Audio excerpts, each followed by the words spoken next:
In today's video, I will talk about the best budget pre-built PCs for August in 2021. I make this list once a month, so it's time to make a new one. I will show you 4 different options, but the first one has different prices, and that's the one that I mostly recommend for any budget between $700 and $1,200. I will show you gaming PCs ranging from $500 up to $1,200. This is what I consider budget since the market went pretty insane with prices. And before starting, I want to say that you have the link to all of these PCs down below in the description. Now, let's start.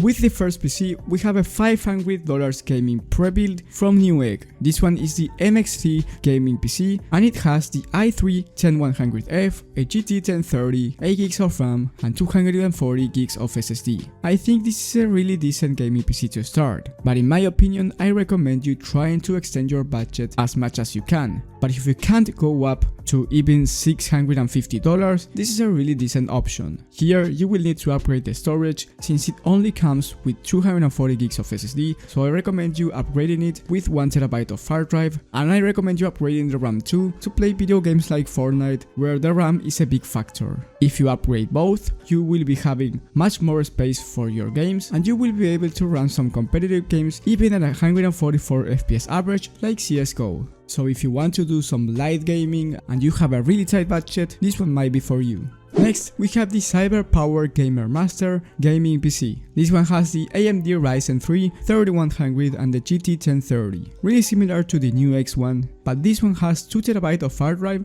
and 240GB of SSD. So in this case, you will only need to upgrade the RAM, and you can do this later on. But for the storage, I think it's mandatory to have at least 1TB of hard drive to put your games on it. So in this case, I think it's a much better option because you will need to upgrade just one component. Another thing that this PC has is that it comes with a keyboard and a mouse. This might not seem for gaming, but I think the design of them are pretty cool actually. If you have $700 and you can't go up to $750, you have the RX 550 version where you get the exact same components but the GPU, and the RX 550 and the GT 1030 are both really similar for gaming. Again, here you will run same games as the last one: CSGO, Fortnite, and Valorant. And maybe you will be able to play some GTA 5 if you lower some graphics. If you leave them at high to ultra settings on GTA 5, you might be able to get around 40 FPS average, which is not that bad. For the number 2 option, we have the SkyTech Blaze 3.0 Gaming PC. SkyTech changed the case for every PC because they used to have airflow issues, so that's something really positive to see them do this. This one is around $800 and comes with the i3-10100F, a GTX 1650, 500GB of SSD, and 8GB of RAM at 3000 MHz. Here you will need to upgrade the RAM, and the storage in this case is not mandatory since it comes with 500GB, but I still recommend you getting at least 500 more. For the RAM, it's almost mandatory if you want to run some competitive games like Fortnite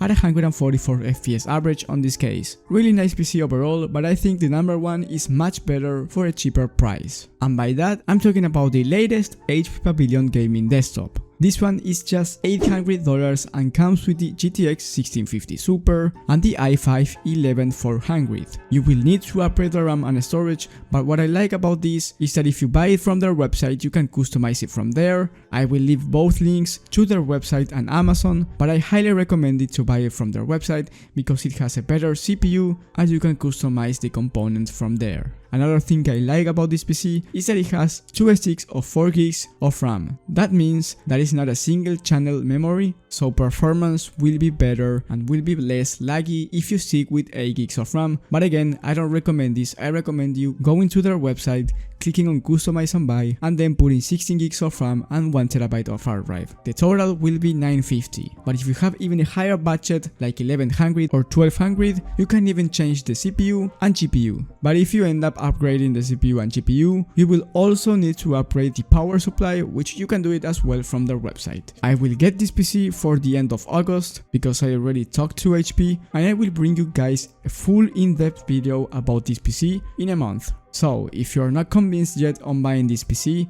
Don't worry, because I'll get one and show it to you. But again, I think this is the best budget option for the month. If you found this video helpful, I encourage you to leave a like and subscribe, but most importantly hitting the bell button so you get notified when I upload this type of videos, and you will get notified when I have the HP Pavilion to test it for you. Thank you guys for watching, thanks for the support, and I will see you on the next one.